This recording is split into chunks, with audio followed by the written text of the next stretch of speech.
What's up, graduates, class of 2022? This is part two of our conversation, and I want to thank you guys for giving me a few minutes to simply remind ourselves that this is the season where we celebrate you.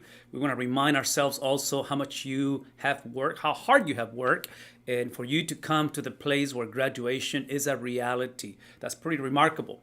And I'm going back to think, and I'm just thinking chronologically because, with three kids and been in school all three, I still remember Josue, our youngest, graduated on May of 2020, which is at the epicenter of COVID. And it was the last semester of his high school where COVID completely changed the game for everybody. But he made it, he graduated. I think for him, it wasn't necessarily a graduation, which was the challenging part, which it was challenging, but I think it was more of the transition into college. Well, for you guys, graduated in 2022, which we continue to use the language post-COVID, which I hope that's definitely the case. I'm thinking, and again, I'm just rehearsing in my mind the chronology of things. I'm thinking that you guys were in the middle, at the epicenter of your career, your studies. Whether it's high school, middle school, college, graduate studies, whatever you were back then, when COVID hit. So you still had a long way to go and finalize and finish, the journey, and you made it. I mean, this is remarkable. I'm thinking as a pastor, I'm thinking as someone that works with churches. Tragically, we have a high percentage of pastors that have left the ministry.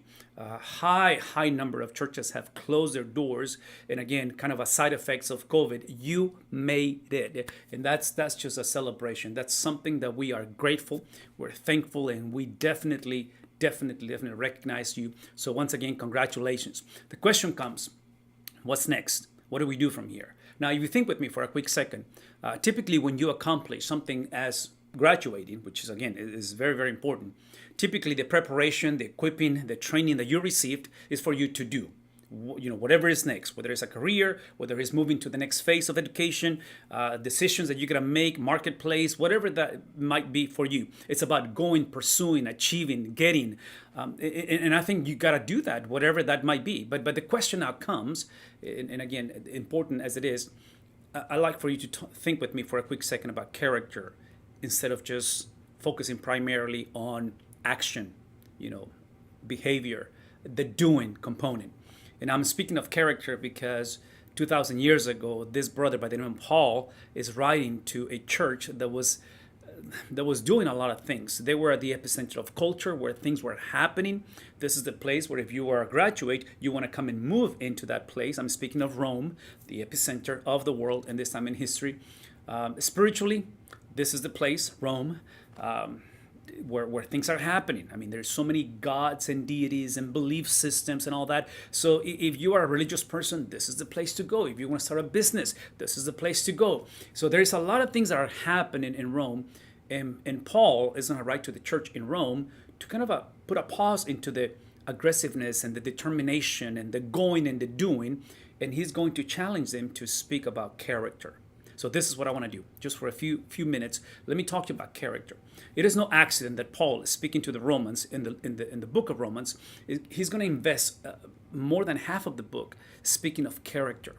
Now, ironically, and this is the message that I want to just give you very briefly, is that he does not introduce or he does not give the methodology, the formula to improve our character, your character and my character. As much as we need to improve our character, the character is who we are. It's not just what we do, but who we really are. He is going to invest, Paul, writing to the Romans, he's going to speak about the character of someone else. This is somebody else's character that he describes, which for us as believers, this is the character of Christ. This is the most important individual in the life of a person.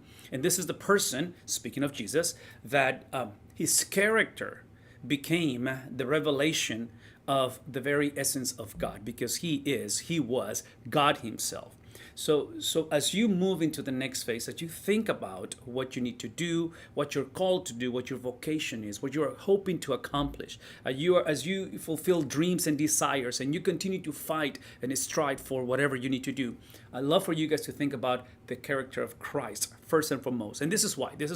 Because what we see in the book of Romans is that Paul speaks to a church, speaks to Christians, and reintroduces the character of Jesus into a very real scenario. This is not the ideal world. This is not the ideal picture and scenario. And I'm thinking as a graduate that if you, or as you have graduated and you're moving to the next phase, you are not moving into ideal scenarios. COVID showed us that. COVID, portrayed and gave us and just hit us with that reality that the world is not the ideal place, is the real place. So the question comes as you move forward, and I don't want to sound as pessimistic because again, I hope and pray that you will continue and you strive and you, again, if you were able to get this far and you graduated, obviously you got to move on to the next thing. But once again, you didn't graduate because things were ideal.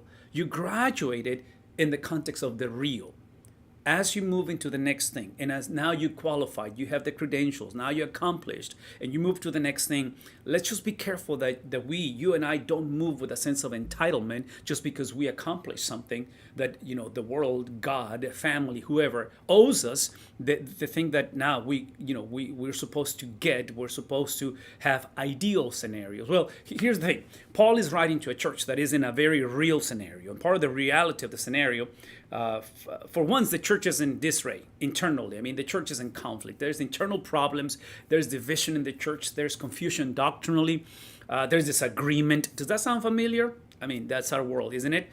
For many of us, that's exactly where we're coming from. We barely made it, and we survived the brokenness and the craziness and all that. Well, that's exactly what's going on in this church, in human history. The second thing that is happening for these brothers, for these churches, and this is part kind of about the same thing, but there's a lot of racial tension among these people. But the other one is just the community, it's just society, in a sense of racial tension, as I said, governmental oppression. I mean, this is chaotic. Tragically, we know historically that the church is moving towards persecution. And again, I'm not anticipating all of those things for your life and my life. We continue to pray for the peace and for grace and mercy. But regardless of the circumstances, regardless what the future holds for you, for your loved ones, for your family, for your career, for your finances and your dreams and desires, here's what I would love to remind you. This is Paul speaking, reintroducing the character of Jesus, because that's exactly what brings the stability. What kind of a stability? Chapter 13 of the book of Romans, Paul says very directly, I want for every person that must or is to be subject to the governing authorities. This concept of submission, this mandate, this imperative, this is a command. Every person is to be subject. So for you and I to think of being subjected, to be in a submissive mindset, I don't know about you, but that's not my tendency. I don't wake up in the morning thinking I gotta be submissive to, and you fill in the blank, whatever that may be. Tragically, we live in a world, which is the real world, not the ideal world, where being subject or being submissive typically is portrayed as negative, as weakness, as someone that has no character, someone that has no determination. This is why when it comes to submission, and this is the part that I love for you guys to maybe remember if you want to write it somewhere or maybe text it to somebody. Submission is something that happens to the Christian. It's not something that the Christian, we don't do that. We do it as a result of something that happens, meaning this is why I begin with the character of Christ. The character of Christ is exactly that submissiveness. He is known as the man of sorrow. He is the suffering servant. He is the one that voluntarily, having the ideal picture, he gave that up and came into the real picture. Speaking of Jesus. So Jesus is what happens to us.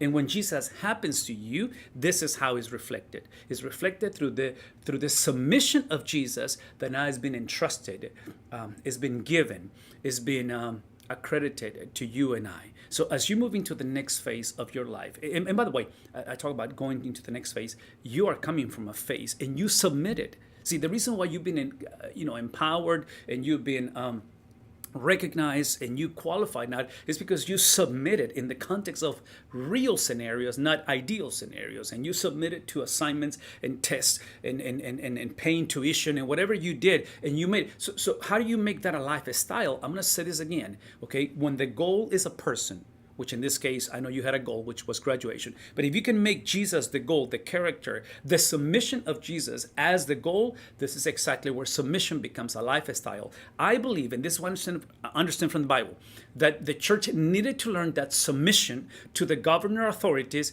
and again, well, I don't have to explain the why. He does. For there is no, watch this, there is no authority except from God.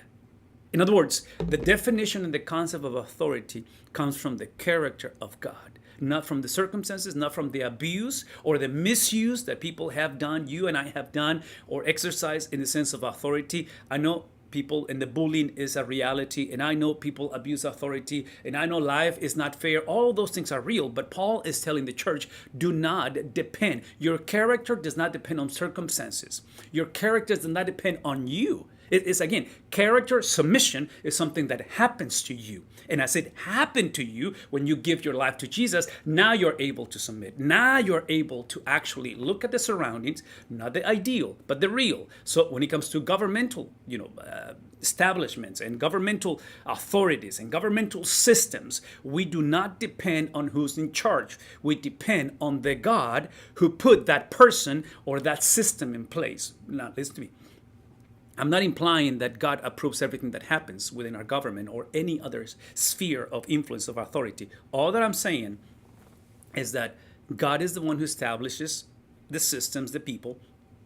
And how do we submit to the real scenario? How do you submit when you are striving, you're trying, you are giving, you're investing, and things are not working out? I think you do it the same way that you did at the very beginning. When I use the language that submission is something that happens to you, is the life of Jesus given to you through faith in Jesus. So you put your trust in Christ. Christ gives you his submission, because one day, you will reign with him. So it's a concept of authority and submission is the both end of the conversation. Now listen to me. This is the part where the way you and I submit into the real, not the ideal, we submit not because the government deserves it, not because my parents deserve it, not because, and you fill in the blank, deserve it. We submit because we trust the God who placed those individuals, those systems above us. And again, obviously the concept here that Paul is implying, that we don't have the time to develop, is that these authorities, they do not exist to control us. They exist to protect us, and primarily from ourselves. At the end, Paul simply says this: not only that there is no authority except from God, and those which exist are established by God. This is God's idea. This is God's world. You belong to Jesus. Nothing can separate you from the love of Christ. But the implication of that certainty of your present, your past, but specifically your future, is interconnected to the ability to recognize that submission is not an option. Submission, you will always be under somebody else's authority. Always. My invitation, our invitation as graduates and character has developed as you go and do and achieve, is that we begin submitting ourselves to the understanding that God has ultimate authority. Everyone else, including you and I, we all have limited authority. COVID has limited authority. Satan has limited authority. Everybody has limited. But God has chosen to utilize broken systems, literally to convey, to show that individuals like you and I, which in this case, submission is not what we do. It's something that happens to us through the person of Christ. Now we move towards a life of submission in community for the purpose to demonstrate, to show that God is the one who places, God is the one that determines all the systems, which eventually becomes the vehicle to proclaim his glory, to proclaim the character of God in your life, in my life. Once again, congratulations. God bless you. And we hope that this teaching from Paul in chapter 13, verse 1, might help you to continue the journey of submitting yourself to the Lord Jesus. We love you guys. Have a wonderful, wonderful day.